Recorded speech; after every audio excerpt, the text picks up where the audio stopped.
How did Georgia become my second home? And why am I standing here today preaching the power of storytelling? Well, let's go back to the beginning. When I was 3, my dad died. His father had also died when he was a boy. So my granddad remained a complete mystery to me. But he loomed large in my boyhood imagination. I was told he had been from Russia or Georgia or something, but it never went beyond that. Like a watermark in the corner of my eye, the question of where he, and therefore I, came from was never far from view. I don't know what my grandfather's voice sounded like, whether it was high and hoarse or low and rumbling. I don't know how many languages he spoke, whether he listened to Bach or blues, and whether he slept well at night, or stayed up smoking, like those lonely men do in movies from the 50s. He was a mystery, and remained a mystery until 2013, when that all changed. Gives it on to Janney. Janney is the captain of the field now for Oxford. At the time, I was a student and playing rugby at Oxford University. Russia's national rugby team came to play us. The game was fast, tight, physical. Talking to the Russian coaches after the game, I told them what I tell everyone, that my grandfather was Russian or Georgian or something. The coaches heard only the word Russian. They invited me to trial for their national team. For them, it was a chance to blood new players ahead of the World Cup. For me, a chance to fulfill a lifelong dream I'd had since I was a boy: play international rugby. I was never going to be good enough to play for England, but Russia? Maybe.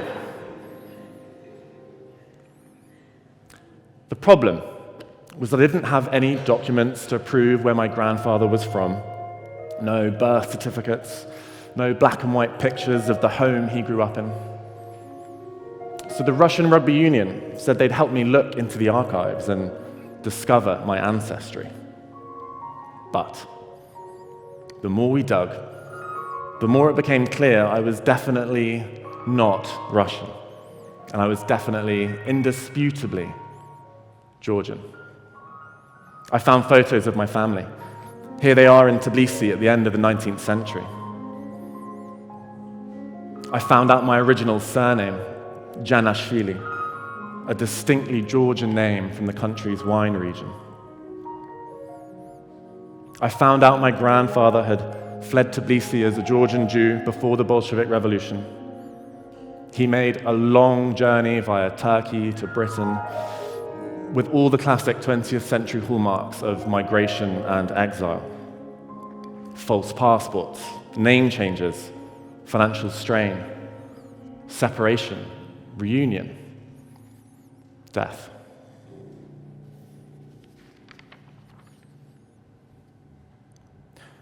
And while there were missing details and untied ends, I could now say that he, and therefore I, was Georgian. At last, I had some clarity. So I called the vice chairman of the Russia Rugby Union to break the news. I could no longer play for Russia. But he had other ideas. "You're at Oxford," he said. "Can't you just get an Oxford historian to write a document saying that a Georgian born in your grandfather's time would have felt Russian?" I don't remember what I replied. Perhaps I mumbled something incoherent or stayed silent, lost for words. On the surface, it was funny. When I tell this story to Brits, they shrug and say, "That's just what happens. National teams slip in foreigners all the time, construing wild and wonderful ways to make players eligible." When I tell this story to Georgians, it's a whole different thing. for they understand it's a gross fabrication of the past, a version that totally disregards Georgia's separate history, language, culture, that reached much further back than its time under Russian rule. That phone call with the Russian rugby official took place in 2014, precisely when Russian forces were in the process of annexing Crimea. Western media called it an unlawful land grab in response to the Maidan protests in Kyiv. Others called it Russian imperialism, making a comeback after the collapse of the Soviet Union.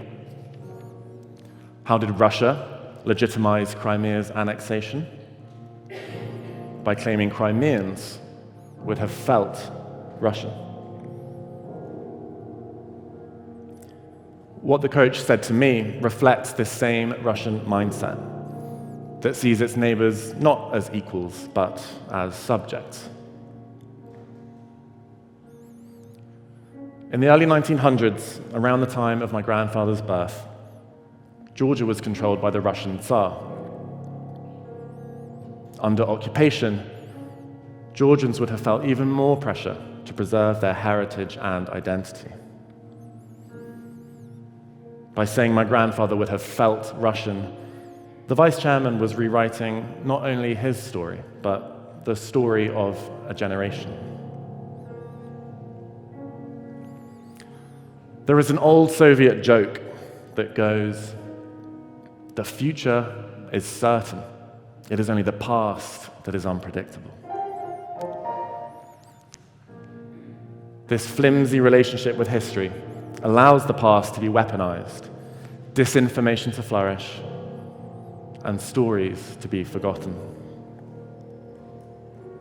What happened to me is a singular moment in a much bigger story.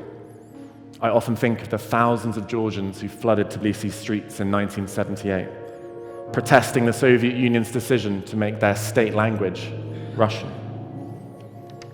Or more recently, this man who went to bed in Georgia and woke up in Russian-occupied South Ossetia after Russian forces moved the border a mile inland.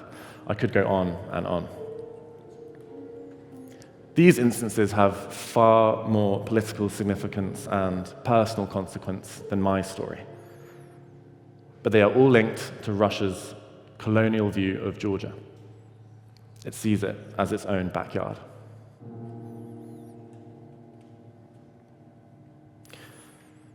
The summer of 2015 was a whirlwind. I traveled to Georgia to play rugby and understand more about this country that my grandfather called home. I became a Georgian citizen. The Georgia Rugby Union fast-tracked my passport. It helps when the president of the country really loves his rugby. I was all but adopted by a Georgian family who shared my surname, Janashvili. We aren't related, but they welcome me like a son returning from war. They took pictures of me standing in front of the Janashvili family crest. They dressed me in chokha, traditional Georgian warrior clothing, and told me I urgently needed to find a Georgian wife. They were practically already planning my wedding. It was chaotic and confusing, but there was a silent clarity that underpinned the whole experience. I had returned to my roots.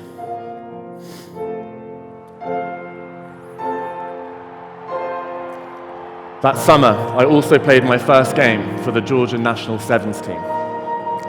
And my dream of playing international rugby after many unexpected turns was realized. As we lined up against our opponent, studs anxiously clinked and clunked on the tunnel floors, and motivational cries in Georgian echoed off the walls.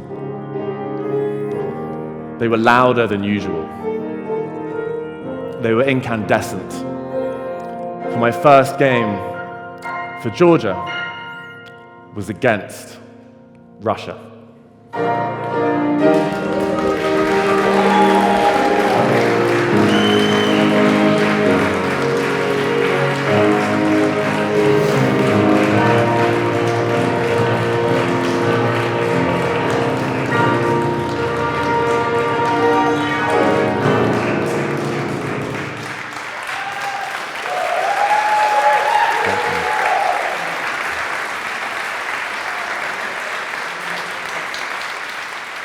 Thank you.